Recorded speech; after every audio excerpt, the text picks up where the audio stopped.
High. লোকে এক্সপ্ল্যানেড যায় কিসের জন্য? শপিং করতে করতে তারা ক্লান্ত হয়ে যায়, কিন্তু আমরা গেছিলাম খেতে। আমরা খেয়ে লিটারেলি ক্লান্ত হয়ে গেছি। কোনো এক রবিবারের দুপুরে আমরা চলে গেছিলাম মা সিদ্ধেশ্বরী হোটেলে। এটির লোকেশন এক্সপ্ল্যানেড রানী রাসমণি রোড। আপনারা ইজিলি গুগলে লোকেশন মেরে চলে যেতে পারবেন। অ্যাকচুয়ালি অনেক তো হলো বিরিয়ানি, চাইনিজ, কাবাব খাওয়া, একটু বাঙালিয়ানার স্বাদ পেতে আমরা অনেক খুঁজে রিভিউজ দেখে এখানে চলে গেছিলাম। প্রথমেই আমাদের মাটির ভাঁড়ে ঠান্ডা ঠান্ডা জল খেয়ে আমাদের মন প্রাণ জুড়িয়ে গেছিল।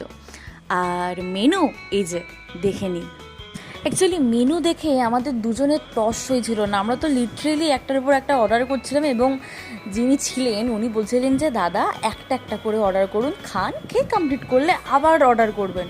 লিটারেলি আমরা এত দেখে এত ভালো লেগেছিল যে বাঙালিয়ানা পদ এত রকমের পাওয়া যায়।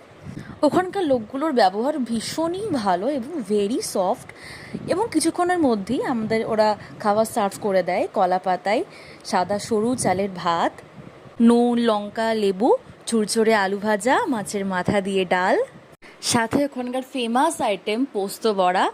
মাছ আমরা কী নেব সেটা নিয়ে একটু কনফিউজড হয়ে গেছিলাম, বাট শেষে আমরা অর্ডার করেছিলাম চিতল মাছের তেল ঝাল, সর্ষে ভেটকি, দেশি মুরগির মাংস আর মাটন। খাবারের স্বাদ এক কথায় দারুণ, পুরো ঘরোয়া রান্না। এবং খাওয়া শেষে আমরা নিয়েছিলাম আমের চাটনি আর দই। দুর্দান্ত খাওয়া দাওয়া করে আমরা নড়তে নড়তে লিটারেলি বেরিয়ে আসি ক্লান্ত হয়ে। এই যে খাবারের ছবিটা, এসি ছাড়া যাদের খুব সমস্যা হয় তাদের জন্য ব্যাপারটা একটু চাপের, বাকি আসাই যায়। টাটা।